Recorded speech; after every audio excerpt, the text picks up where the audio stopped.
Jadi setelah gue lihat-lihat, itu memang fenomena ball lightning, teman-teman. Jadi fenomena ball lightning itu adalah sebuah fenomena alam yang masih belum kita temukan penyebab konklusifnya. Memang ada beberapa observasi dan juga penelitian di laboratorium yang sudah dilakukan, tapi masih belum bisa menjelaskan semua fenomena yang terjadi di alam yang kita observasi. Nah, gue sendiri sebenarnya udah menjelaskan tentang fenomena ball lightning di tahun 2023. Itu panjang lebar dari mulai observasi, penampakan, hingga penjelasan yang coba dilakukan oleh ilmuwan. Ini videonya 9 menit, kalau mau lihat ini dulu silahkan. Salah satu penyebab kenapa ball lightning ini susah untuk dicari penyebabnya mungkin karena fenomena ini tuh jenisnya banyak, nggak cuma satu jenis. Karena dari penampakannya sendiri itu terjadi di banyak tempat. Ada yang di atas tanah, ada yang di atas danau, ada yang di atas kapal laut, ya di atas laut. Bahkan ada yang di dalam pesawat terbang yang sedang terbang di ketinggian jelajah. Bahkan di luar pesawat pun itu pernah terjadi penampakan. Sampai dia masuk ke kokpit, sampai masuk ke ruang kargo pesawat. Itu pernah terjadi. Bahkan ada salah satu witness dari penumpang di tahun 60-an, ball lightning itu masuk ke pesawat, terus masuk ke dalam lorong pesawat ketika penumpang lagi tidur. Jadi ketika gue lihat video yang gue stitch ini, gue nggak kaget kalau itu adalah ball lightning. Karena memang penampakan di dalam dan di luar pesawat, itu banyak banget ball lightning.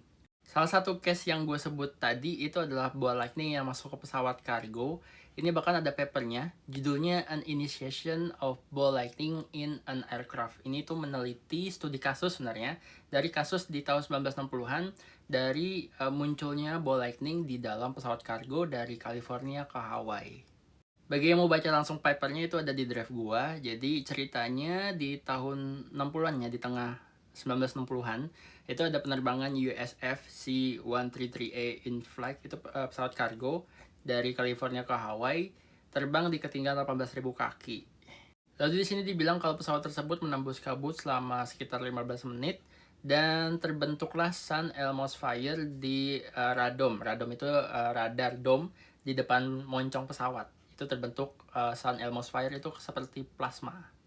Nah, awalnya pilot dan co-pilot tidak merasa bahaya karena emang sering terjadi penampakan Sun Elmo's Fire, baik itu di pesawat ataupun di kapal laut. Di zaman dulu itu sering terbentuk Sun Elmo's Fire sesaat sebelum dan sesudah adanya petir, karena elektromagnetik di udara itu tinggi, jadi terbentuk Sun Elmo's Fire yang berbentuk plasma. Nah, ketika pilot dan co-pilot lagi ngomongin tentang Sun Elmo's Fire, tiba-tiba terbentuklah ball lightning di dalam kokpit, tepat di atas panel-panel control pilot seperti ini, teman-teman. Dan gak lama ball lightning ini kemudian bergerak ke arah dalam, melewati pilot dan co-pilot, lalu turun ke atas lantai. Bahkan digambarin berdasarkan kesaksian pilot dan co-pilot, dari ball lightning ini terbentuk di kokpit, bergerak ke arah belakang pesawat ke ruang kargo sampai ke ekor, lalu menghilang.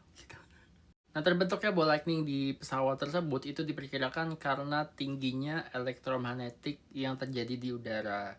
Kenapa terbentuknya dari depan pesawat, terutama dari kokpit pilot dan co-pilot, itu karena daerah depan pesawat itu mengalami tingkat elektromagnetik atau electric field yang paling gede di pesawat. Makanya kebanyakan penampakan ball lightning itu terjadi dari depan pesawat, baru pelan-pelan bergerak ke belakang.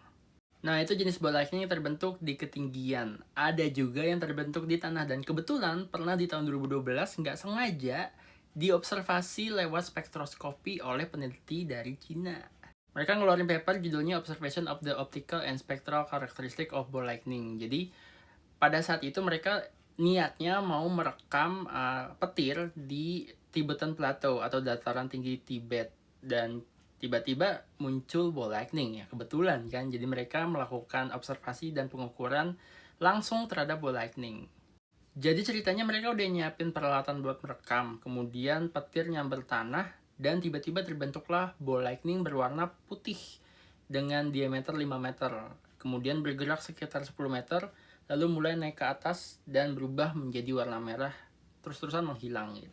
Nah, mereka kemudian menangkap peristiwa tersebut dan mulai membedah secara spektroskopi, menggunakan spektroskopi, unsur apa aja yang ada di dalam ball lightning tersebut. Dan didapati ada silikon, kalsium, dan juga besi di dalam ball lightning tersebut.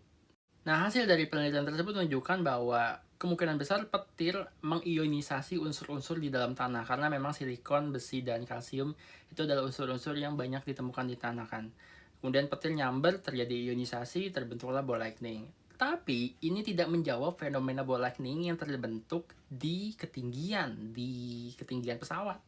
Jadi kesimpulannya sampai saat ini fenomena ball lightning itu masih menjadi misteri. Memang kita udah tahu dikit-dikit ball lightning itu terbentuk dari apa, tapi proses terbentuknya kita masih belum konklusif. Jadi masih perlu banyak observasi dan penelitian, teman-teman.